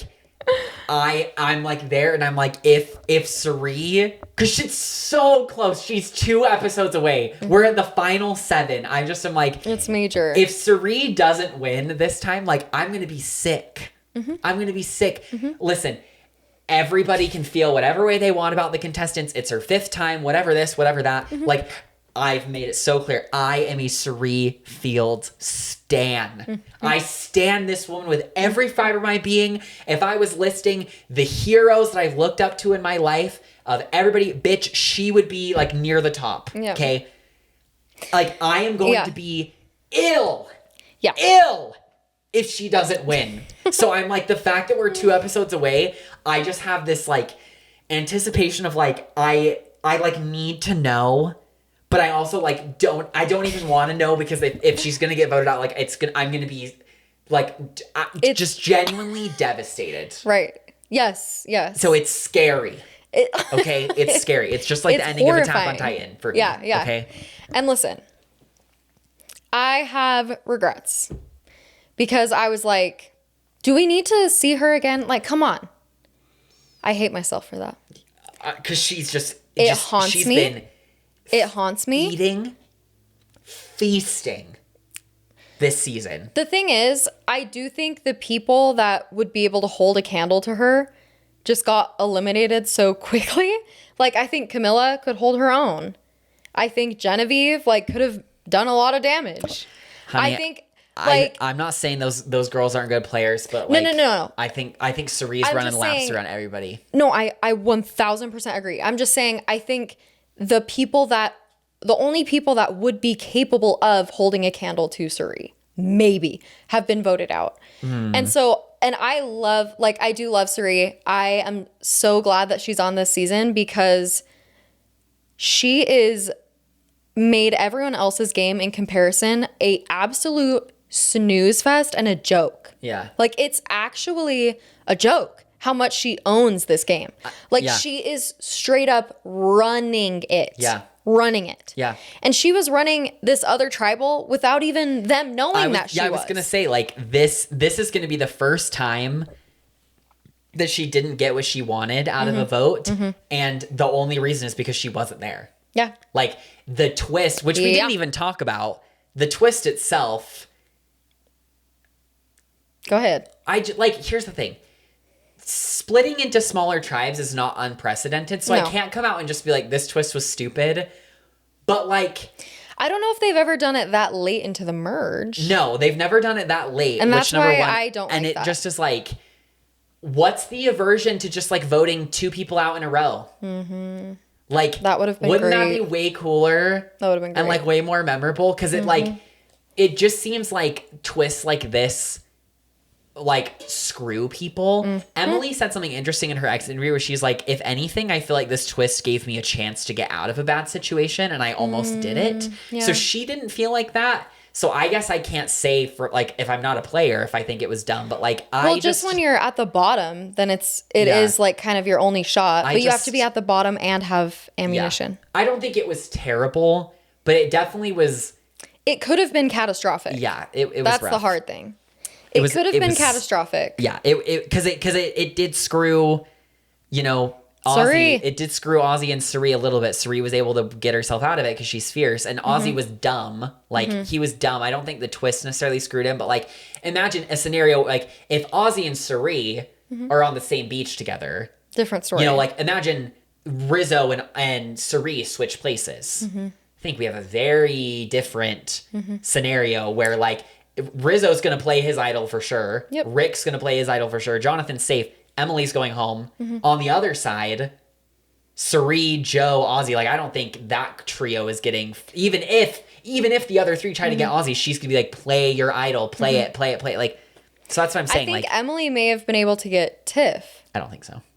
With the same move. I don't think Jonathan and Tiff and Rizzo... I don't think Jonathan and Rizzo are going to want to vote out Tiff over Emily. No, I don't think they would. I think they would vote together, but they wouldn't have Cirie's extra vote. Oh, I see what you're saying. I'm saying Emily's move would have worked against Tiff. Maybe. I think that's maybe what would have happened. Maybe. But anyway, yeah, it wasn't great, but I'm not, like, super mad about it just because it worked out. That's all. It's like, it worked out. Anything I said about Cirie not coming back, I'm sorry. And I am just a little, I think when I look back on the season in hindsight, I'm just a little bit disappointed in everyone else. I get the feelings a little bit towards that I had towards Mitch in 48. Like, make a move. Yeah. Yeah. Make a move. Make a play. I don't think anybody's... Go continue. But it's just everyone is doing what's best for Cirie, really. I mean... But I think they don't even know. That's what I was saying. That's the hard part. I think they don't even know. Well, and the difference, too, is that, like... I know that Mitch is like a meme in the Survivor community right now because of that. Mitch. Oh, I love Mitch too, but like it's a meme of like Mitch. I still see jokes now where it's like this is the week that he's gonna make a move and someone will just post a picture of Mitch. Yeah. I want to say I think the edit of 48, we've talked about this before. The edit of 48 is weird because the edit of 48 makes it be like, oh yeah, is this finally the week that someone's gonna make a move against Joe and Eva? When in reality, the story on the island is that nobody was ever making a move against Joe and Eva because Kyle and Camilla were like, these are our goats that we're going to win against. So like the edit is the one that like set it up to be making them look people like Mary and Star and I love Mitch. Mary and like, Star. It made them look worse than they were because Kyle and Camilla and Shaheen too were never flipping on Joe and Eva because they were going to win against them. Maybe they had to do it just to make it more compelling. I don't know. Oh, well, it's because production loved Joe and Eva. And we're like, we have to highlight that story and make them the heroes of the season. And then they tried their best, but Camilla is still the hero in my eyes. So anyway, yes, we're talking about Ozzy. So yes, he blows up his game to Aubrey, says all this stuff. Aubrey then goes to Jonathan and is like, here's what he just told me. Jonathan goes back to talk to Tiff and Cirie. And Cirie internally is like, crap. Tiff and Jonathan want to take the shot at Ozzy. I can't put my neck on the line out there. No. But how can I make sure that Ozzy is safe? I can't even give him the code word that we made up. Jonathan goes back to try and pitch it to Joe. And Joe is like, I don't feel good. I don't want to do this. Let's get Aubrey. I don't want to burn Rizzo. Jonathan goes back. And Cirie is like, this is my opportunity. She's like, if that's what it takes to get Joe on board, tell Joe to go talk to Rizzo. And Cirie in confessional's like, I'm hoping that by exposing this plan to Rizzo, he'll tell Ozzy. Yes. So Joe goes to talk to Rizzo. They're talking about it, but then Rizzo talks with Aubrey, and Aubrey's like, here's everything that he just told me. And Rizzo is like, oh my God, Ozzy, like, you just put a huge target on us. You blew it up. Like, and then it, like we had said, it comes down to Rizzo being like, I can warn Ozzy or I can be a part of chopping him because he has put us in like a scary situation and put a target on our alliance. Yeah. And then, as we said, it ends up being a blindside. As soon as he sees the second vote for him, he's like, oh, guys, are you kidding me? Heartbroken. Oh, it was one of the most emotional exits I think we've ever seen on the show. I agree. We've seen emotional exits, like even just recently on 47, we had Annika, like, so gagged, crying on the way out, but like you could tell Ozzy was genuinely devastated. Completely distraught. So sad. Like, yeah, it's like sad doesn't even touch it. He lingers at the torch, like he puts his torch in the thing, turns back and is like, he seriously was like, are you, is this real? Yeah. And he's like, I believed you guys. And it was so funny because Aubrey's the only one responding. She's like, I know. I'm so sorry. And she's the one that's like stoked about it. But he was talking to Jonathan. He was talking to Joe. He was, he was talking to Rizzo the most, I think. It's like he knew. In his exit interview, he's bitter. I was going to say, he doesn't necessarily seem bitter in general because he admitted like, it was my mistake. I totally understand what I did wrong. Me telling Aubrey everything and not playing the idol was a stupid move. But I was going to say he seems particularly bitter against Rizzo still. He kind of drags Rizzo a little bit in his exit interview. And this is something I'd like to talk about because he was like... Was that a spoiler too, you think? Him being like, Rizzo's not going to win against anybody. Do you think Rizzo was like the 0 vote finalist? Yeah. Damn. I think so. Okay. But I think we kind of knew that. I mean, I think we kind of knew based on the way the edit is going, it's either like Joe and Rizzo are the 0 vote finalists to me. Because I think even Tiff Well, I don't know. I don't know. Basically, Ozzy's like, he's kind of like, this is dumb on Rizzo's part to not tell me. Like, that's stupid for Rizzo, because what is his plan moving forward? Like, that's kind of the vibe I get that he's trying to voice. Yeah. Do you disagree with that? I don't totally disagree, but let's talk about it a little bit more. I wanted to see. Oh, he just said that it wasn't stupid is very nearsighted, and that he doesn't think Rizzo has a shot at winning. He has an overinflated view of himself. Da da da da. Okay, yeah, that's pretty much all he said about that. But I do think it's a little bit nearsighted for Rizzo, because he could still like keep Ozzy and not play his idol himself, and flush Ozzy's idol. And then he could just get Ozzy out if he wants next time. But he at least has him secured for another vote to protect him and Cirie. So I do think it's a little nearsighted. Yeah, I think that I would agree. Like, if Rizzo is trying to, like, you know, get his resume in a line, you know, I can kind of see it. But to turn on, like, when there's going to be 7 people left, I feel like you would want to have, like, a core for sure. But I wonder, too, if it's just like, because I don't know if Rizzo intended to go to the end with Ozzy and Cirie the same way that Ozzy and Cirie wanted to go to the end with each other.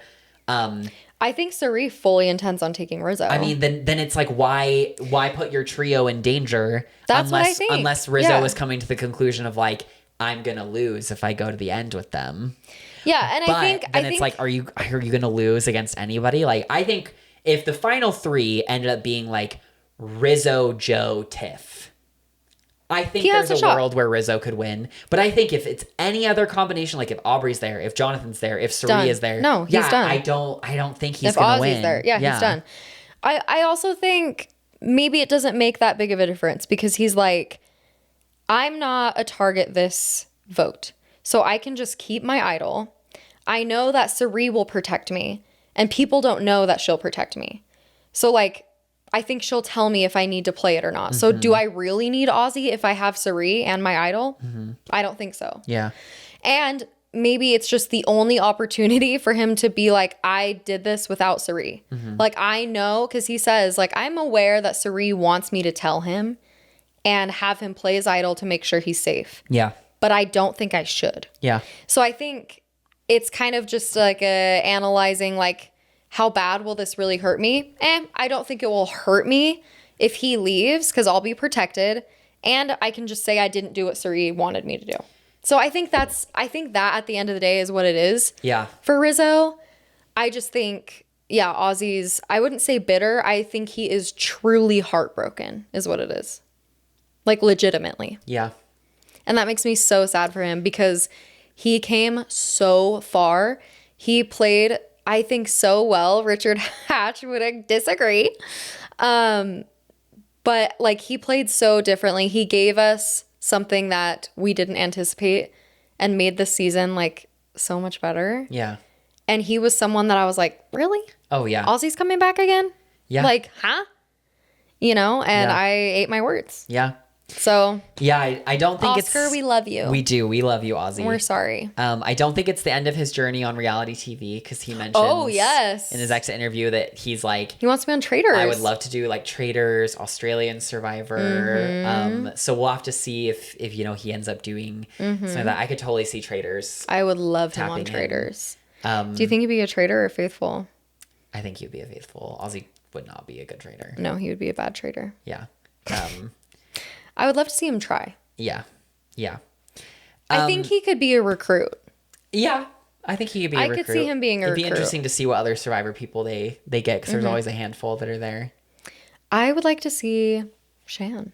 And they've been really pulling winners mostly. Like, yeah, Cirie was on and Carolyn was on, but they've like got Rob and Natalie. They got Tony and they got Parv and they got Sandra and they got Natalie and they got Jam Jam. So it's really just like Rob, winners. Cirie, and Carolyn. Like, so it makes me think they would get more winners for a Survivor. Or just like big names. Yeah. Like I could see them after 50, I could see them getting whoever the winner is. If it's Cirie, obviously she's played before. But like, yeah, if the winner is Aubrey, I could see him getting Kyle. I could see them getting Aubrey. I could see them getting Kyle. Like other big names this season, like I could see them getting Christian if he wanted to do it. Christian for sure. I could see them getting.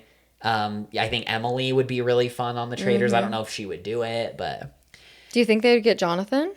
I don't know if they'd want Jonathan. They seem to really lean into like the gamer side of Survivor, really. So like I don't know, but if Jonathan wins, then maybe maybe they'd be like, yeah, he won Survivor, and we'll see. He's got a rockin' bod, and that makes people want to look at him. So let's make sure his wardrobe is all little shirts that are like torn apart. Let me see if I have anything else in my notes. Oh yeah, he did say this. He said. Ozzy said, I feel like Jeff is a very fair, like he's very fair to all the players. And he's like, I did notice that before he read the votes, and he's like, before I read the vote, does anyone have an advantage or idol you want to play? Now's the time to do so. He said he felt like he let that linger extra long, and it was very pointed toward him. He felt. He was like, is he telling me to play my idol right now? And then I think Jeff was honestly just in disbelief and is like, oh yeah, okay. I think Jeff wanted him to play it for sure. Yeah. Production wanted Cirie and Ozzy to go to the end. It would have been a great story. We all wanted it. Yeah, we all did. We all wanted it. We all definitely wanted it. I feel sad. I think we all sang. We all sang. Do you know what that's from? Nope. I don't. You know the show Victorious? No. On Nickelodeon? Mm-mm. You don't? I don't. I'm serious. I really don't. Like the one with like Ariana Grande when she was on Nickelodeon? When she had the bright red hair? Yeah. Yeah. Like, did you ever watch it? No. Okay. Well, long story short, actually, can I make this a long story short? Long story short, they're doing this interview with the cast member. So like, Ariana Grande's there and Victoria Justice, some other people are there, and they're asking questions, and it's like, you know, who sings the most on the cast? Because it was a musical show. And they're like kind of going back and forth and saying like, well, I don't know, Ariana, but you kind of sing a lot too. And then Victoria Justice goes like, I think we all sing. We all sing. And what she was saying is basically like everybody sings. It's a musical show. It's a musical show. We all sing. The internet took that as like Victoria Justice being like mad that people didn't say that she sang. And it kind of got turned into like an internet joke. That's funny. So like people will comment all the time like on like Twitter or like Reddit, if there's like a conversation happening of like this or that, someone will respond and be like, I think we all sing. We or, like, all sing. Like who do we like do like which kinds of people like Harry Styles the most? Somebody will be like, I think we all like Harry Styles. Yeah, we all yeah. No one more than the other. Yeah. I was gonna look at the confessional count for this. While you're doing that, Sam asked me a question because we were like on the drive to the viewing party. He was like, because we were talking about getting autographs. What is some of like the all-time autographs that you would just die for? Cirie. I said Justin Bieber. Oh, you mean outside of Survivor? Yeah. Oh. I was like, I mean, Justin Bieber, Mia Hamm, Alex Morgan. I mean, like living. Gaga. Living. Gaga for Lady sure. Gaga. Living for sure. Interesting question, huh? Yeah, I mean, like I would say like Gaga. Rihanna? I would say like Christopher Nolan. I'd want to do like I don't remember his first name, but Obergefell, the basically the guy that like took his Supreme Court case all the way to the Supreme Court, and they legalized gay marriage because of it. Oh, that's cool. That's a good one. But yeah, like it's so crazy. This conversation started too because it's like it is so wild that you as a person could become so famous that just by you writing your name on something, you can like increase the value so much. Yes. Yeah. Like, huh? Yeah. Have you seen the Michael Jackson movie yet? Oh my gosh. I'll be honest and say I don't feel like I'm gonna see it. Do you not like Michael Jackson? I have complicated feelings about Michael Jackson. Really? We could talk more about it later. Who is our Queen of the Week? It's Cirie. Of course. I don't think there's any competition here. Cirie. You know, she wasn't able to save Ozzy, but it literally took them splitting the tribe into 2 groups for her to not get her way. She played her extra vote, defended against a blindside attempt. I think that we can pretty safely say that Cirie is the queen of the week. We love you. Congratulations, Cirie. Back in your rightful hands after a leave of absence. Yeah, Cirie is the queen of the week. So proud. Okay. It's your time, girl. So confessional count, just really quickly, because I think this kind of stuff is interesting. So we're to the point where basically everybody is getting quite a lot of confessionals because there's a few people left. But in comparison, Rick and Joe only get 2. Rizzo gets 3. Tiffany gets 4, Aubrey gets 4, and then Cirie, Ozzy, Emily gets 7, and Jonathan gets 9. So it makes sense. Wow. Like Jonathan is the one that's in both camps. Yeah. And then Ozzy and Emily are the boots. But then Cirie also gets 7. Atta girl. So like kind of indicating that she still is maybe like a bigger character we need to keep our eye on. It's my hope. We don't know. It's really interesting because I really don't know if we've ever had a season like this where Ozzy and Christian both ended with 63 confessionals. Yeah. And the next closest person, Rick has 46 and Cirie has 45. That's insane. So there is theoretically a world where we could end with the person the people having the most confessionals didn't even make the finale. That's wild. I think that the only times that that's happened off the top of my head, Nayanka had the most confessionals for Nicaragua randomly. Okay. And she quit. They loved her. And then I think every other season, if it's not the winner, it's like somebody that makes it to like the finale. So it'll be really interesting. But so Cirie, it makes sense because they're such big characters and huge. They're just like icons, fan favorites. It's like they know that that's what we want. Yeah. So the thing that gives me hope that we're aiming towards a Cirie win, she has had way more confessionals than Aubrey. So like, and it makes sense because Cirie's been way more visible. Yeah. And Cirie has had like a couple of big episodes where the focus was on her. Like I think this was one. Yeah, I think you could argue that like the last episode kind of did the week where she's looking for the coconuts. Like we've had quite a few Cirie centric episodes where Aubrey hasn't really had that. But Jonathan's edit has been picking up steam since the merge started. He's been getting a lot more confessionals. So, like I said, I'm pretty confident in saying that the winner is going to be either Cirie or Aubrey, with Jonathan as like an extremely dark horse that I think is super unlikely unless the final 3 is like him, Joe, and Rizzo. And I just don't think it's going to be, I don't think it's going to be Jonathan. So I'm just hoping that it's going to be Cirie, but the fact that Aubrey has been consistently shown in the edit, even though she's been on the bottom and not really driving any of the game, it's just giving me flashbacks, ironically, to Michelle, because that's kind of how Michelle was for the first part of the game. She didn't go to Tribal until the merge, but every single episode, we would get Michelle's thoughts on what was happening, even though she wasn't going to Tribal and it had nothing to do with her. Yeah. Michelle was the one that would give her thoughts. And so I'm like... Yeah, it's funny. It's very Michelle coded for Aubrey. Honestly, if Aubrey won, it would be really Michelle coded because it would basically just be like at the very end, Aubrey balled out, which is what Michelle did. Yeah. No, it's true. It's true. I could see Jonathan winning too. Like I wouldn't be super shocked. But I do think it's like Cirie, Aubrey, Jonathan. Yeah. And because I could see Jonathan beating, obviously, Joe. I could see him beating Rizzo. I could see him beating Tiffany. And maybe beating Aubrey. Just like based on who's on the jury. Maybe. But it just like, there really still is so much game to be played. Yeah. And while we feel so close to it, there's so much that could happen. Definitely. So much that could happen. Yeah. We are 2 weeks away from the finale. We've only got 2 episodes left. Oh my gosh. Until the end of 50. Honestly, besides the winner, of course, I'm really interested to see or hear anything about 51.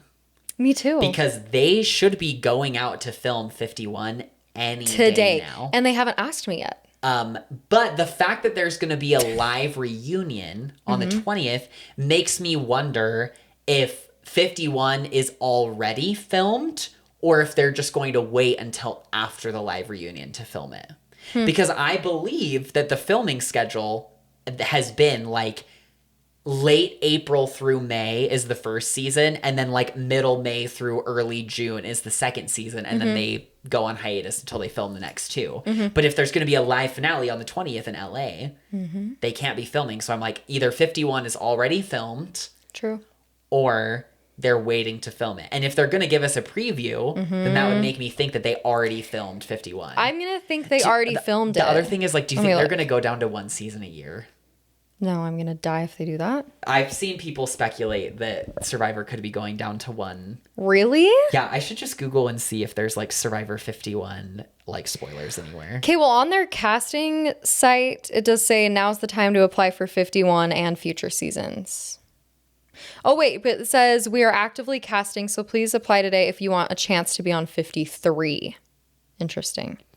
I mean, I think... Okay, it says... I think they might be filming it. It says we will be taping season 53 sometime between 53? Yeah. 53? This is just what it says. It says we're... What website are you looking at?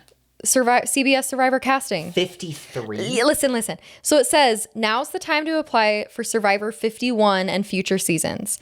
We are actively casting, so please apply today if you want a chance to be on season 53. Superfans, first timers, and everyone in between, please apply now for future seasons of Survivor. We will be taping season 53 sometime between mid-April 2027 and mid-May 2027. Got it. Yeah, that's what it was saying. So yeah, I don't know. Okay. I don't know. I don't know. Well, to answer some questions. Yeah, what does It's already Reddit been say? confirmed. Well, this is an article that I'm reading. Got it. It's already been confirmed that Survivor will continue on with 51 and 52, each premiering in late 2026 and early 2027. Okay. So they're doing 2 seasons.